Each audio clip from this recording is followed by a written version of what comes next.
The overhead press is one of the best ways to build up both strength and hypertrophy in the shoulders. However, is it completely necessary for your training goals? Well, that's what we're going to cover in this video.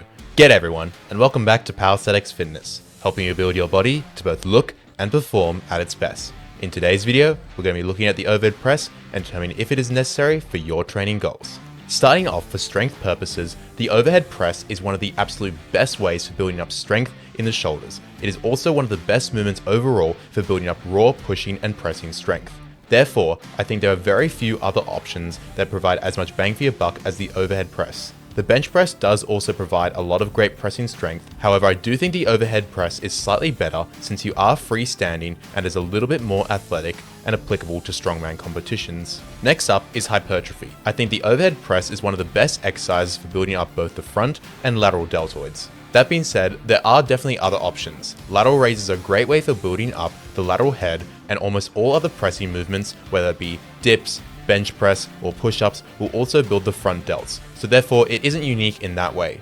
However, I still do think that the overhead press is definitely a staple when it comes to compound shoulder building movements. In terms of endurance, I think there are definitely better options when it comes to endurance in the shoulders. I think you're much better off doing something like battle ropes, as it's much better for the long build-up of lactic acid in the shoulders. That being said, if you do high reps, make sure that you prioritize form and you go slightly lighter.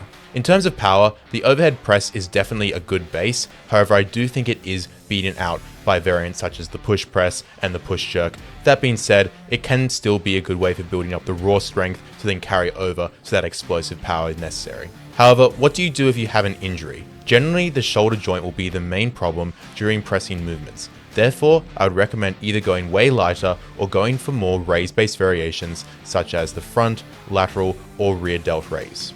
If you don't have access to a barbell or a rack to press off of, I'd recommend going for either the dumbbell variation or going for pike push-ups or handstand push-ups. So to answer the question, is the overhead press necessary? I would say definitely. There are definitely other options if you don't have access to the equipment or if you have the injury, but if your goal is strength and hypertrophy, I think that there is almost no better option for building up the shoulders than the overhead press. But hey, let me know what you guys think. And there we have it. If you found this video helpful, be sure to drop a like. If you've got any questions regarding anything you saw in this video, be sure to comment down below and I'll get back to you as soon as possible. If you want to see more content like this, be sure to hit the subscribe button. And if you want your own program where I break everything down for you, be sure to check them out in the website, link in the description down below.